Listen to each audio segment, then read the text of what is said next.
La femme se coupa les cheveux longs avec des ciseaux. Puis, elle serra le hijab autour de sa poitrine. Ensuite, elle enfila le costume élégant que son jeune frère portait souvent. La raison pour laquelle elle se déguisait en son frère était que, bien que son frère soit sur le point de se marier, il avait reçu la tragique nouvelle de sa mort à un moment aussi crucial. La femme soupçonnait que la mort de son frère n'était pas naturelle. Alors elle décida de se faire passer pour lui afin d'enquêter sur la vérité. Après s'être déguisée, elle se glissa discrètement dans la chambre de son frère. Là, elle découvrit un journal intime. En l'ouvrant, elle apprit qu'après son départ avec leur mère, son frère avait subi des maltraitances de la part de leur père et de leur belle-mère. À la dernière page, elle vit que son frère avait écrit qu'il sortirait ce soir-là, et ce jour correspondait précisément à celui de l'accident. Alors qu'elle s'apprêtait à poursuivre sa recherche d'indices, des pas se firent entendre devant la porte. Elle reposa rapidement le journal et se cacha derrière les rideaux. C'était le demi-frère de son frère qui entrait, tenant une batte de baseball. Il regarda partout avec méfiance pour vérifier si quelqu'un était là. L'homme balaya la pièce avec sa batte, mais heureusement, il ne tira pas les rideaux, permettant ainsi à la femme cachée derrière de rester indemne. À ce moment-là, la mère de l'homme arriva en hâte. En voyant sa mère, il fut immédiatement soulagé. Il lui dit rapidement qu'il pensait avoir aperçu son frère. La mère, en l'entendant, lui couvrit aussitôt la bouche,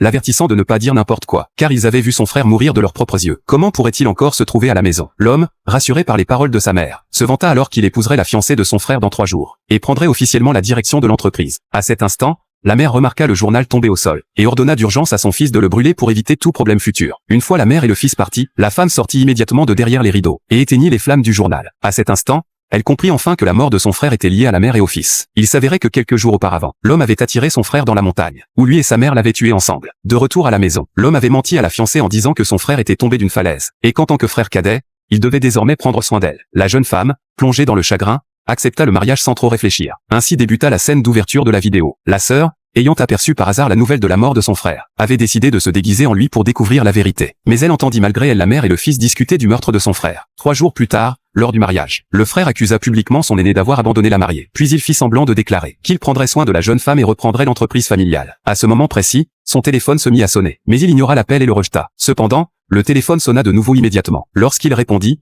il entendit la voix de son frère au bout du fil, ce qui le terrifia et le fit pâlir. En réalité, la femme avait utilisé un modificateur de voix pour imiter celle de son frère, afin de révéler la vérité sur le meurtre commis par la mère et le fils. Cependant, face à l'accusation, l'homme et sa mère nièrent farouchement, jurant même sur place qu'ils n'avaient aucun lien avec la mort du frère, sous peine de subir la colère divine. Mais à la seconde suivante, toutes les lumières du lieu de mariage s'éteignirent. La femme, déguisée en son frère, fit son entrée, effrayant la mère et le fils qui crurent voir un fantôme et reculèrent précipitamment. Mais l'homme resta calme et assuré, allant même jusqu'à déclarer que la personne devant lui n'était pas son frère, et qu'il avait des preuves pour le démontrer.